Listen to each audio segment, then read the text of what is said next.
Hey y'all, Noonz here. Welcome back to Noonz Airborne RC. And in today's video, we're going to be taking our new FrSky X14S and we're going to be doing some updates. So let's go.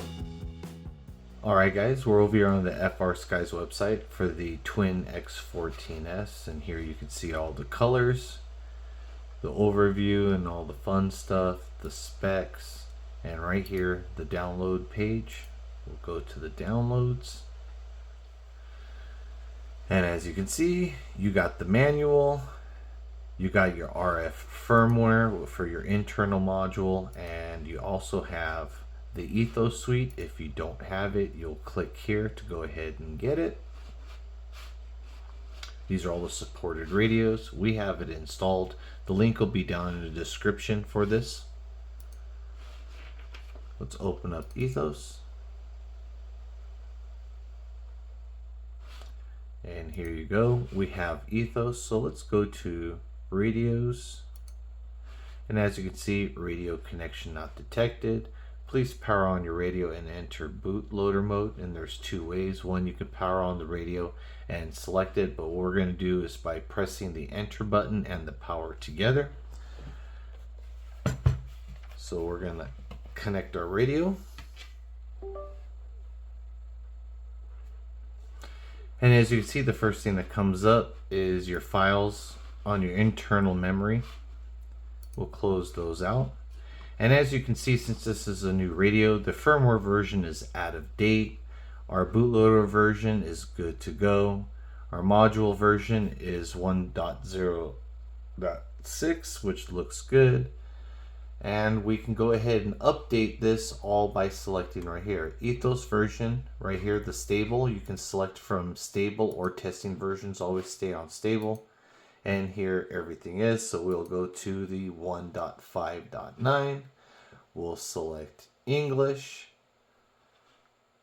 And we'll write outdated components. You can also say you can write only bootloader. We're going to do all outdated components. And we'll select it. It's going to download everything and update the radio.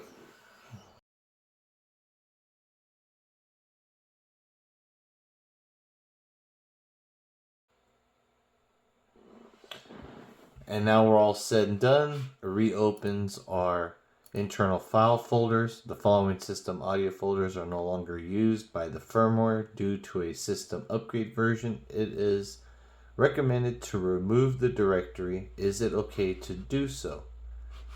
I will click OK. Update successful. Click close. And we're all said and done. Alright everybody, that's pretty much it. What you got to do to update the firmware on your radio and the internal RF module, if you have to, is just one click. Now I know a lot of people say FrSky has a lot of updates, but lend me your ear for a second.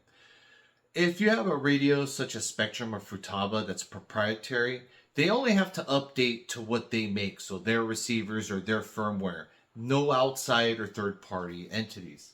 With FrSky, they work with a lot of other things. So not only do they have to update their firmware on the radios when they update their firmware or whatever on the receivers, or they come out with a new receiver, but also third-party.